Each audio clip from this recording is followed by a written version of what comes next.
जय मां विंध्यवासिनी। आप सभी का हमारे चैनल शास्त्र संग्रह में हार्दिक स्वागत है। शास्त्र संग्रह। आज हम आप सभी को एकादशी व्रत एवं उसके महत्व के बारे में बताएंगे। एकादशी का अर्थ है 11वीं। संस्कृत देव भाषा में एकादश शब्द को 11 कहते हैं। एकादशी व्रत चंद्रमास की 11वीं तिथि को भगवान विष्णु की पूजा के लिए रखा गया है। पूरे वर्ष में 12 महीने होते हैं। एक महीने में 2 पक्ष होते हैं, शुक्ल पक्ष एवं कृष्ण पक्ष। एक पक्ष में एक एकादशी और दूसरे पक्ष में 2 एकादशी। पूरे वर्ष में 24 एकादशी होते हैं। एकादशी व्रत का महत्व बड़ा ही अलौकिक है। एकादशी व्रत हमारे सभी पापों का नाश करता है, हमारे मन और शरीर को शुद्ध करता है। एकादशी का व्रत करने से भगवान की कृपा प्राप्ति होती है और हमें मोक्ष का मार्ग मिलता है।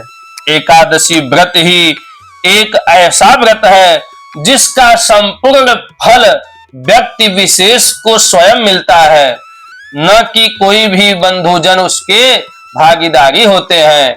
एकादशी व्रत यदि पति पत्नी अलग अलग करेंगे तभी ही, यदि पत्नी व्रत कर रही है तो पत्नी ही उस व्रत का फल प्राप्त करेंगी, उसके हिस्सेदार एक पति नहीं होंगे। और यदि पति व्रत कर रहे हैं तो उस व्रत के पूर्ण फल के भागीदार उनके पति ही होंगे, ना कि उनकी पत्नी होंगी। हमारे हिंदू पंचांग के अनुसार चैत्र मास शुक्ल पक्ष से एकादशी का शुभारंभ कामदा, पापमोचनी, मोहिनी, वरुथिनी, निर्जला, अपरा, देवसैनी, योगिनी, पुत्रदा, कामिका, परिवर्तिनी, अजा, पापांकुशा, इंदिरा, प्रबोधिनी, रमा, मोक्षदा, उत्पन्ना, पुत्रदा, सफला, जया, खटतिला, आमलकी, विजया, ऐसे ही क्रमशः 24 एकादशी हैं। कामदा एकादशी जैसे है सभी कार्यों को पूर्ण करने वाले जो कोई भी भक्त यदि कामदा एकादशी को व्रत करते हैं तो उनकी सभी मनोकामनाएं, सभी कार्य उनके पूर्ण हो जाते हैं।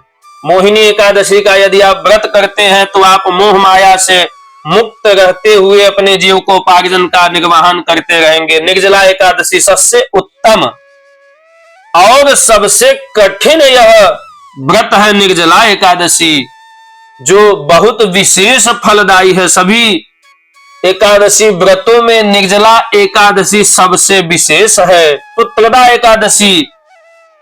एकादशी को व्रत करने से आपको संतान की प्राप्ति होती है। यदि आप संतान प्राप्ति की इच्छा रखते हैं तो आप पुत्रदा एकादशी को अवश्य व्रत रखें। और ऐसे ही पृथक पृथक यथा शक्ति सामर्थ्या सह आप एकादशी व्रत को करें और अपने जीवन को कृतार्थ बनाएं। भगवान विष्णु की कृपा प्राप्ति के लिए और अपने मनोकामनाओं की पूर्ति के लिए आप एकादशी के पृथक पृथक या सभी एकादशी का व्रत आप कर सकते हैं।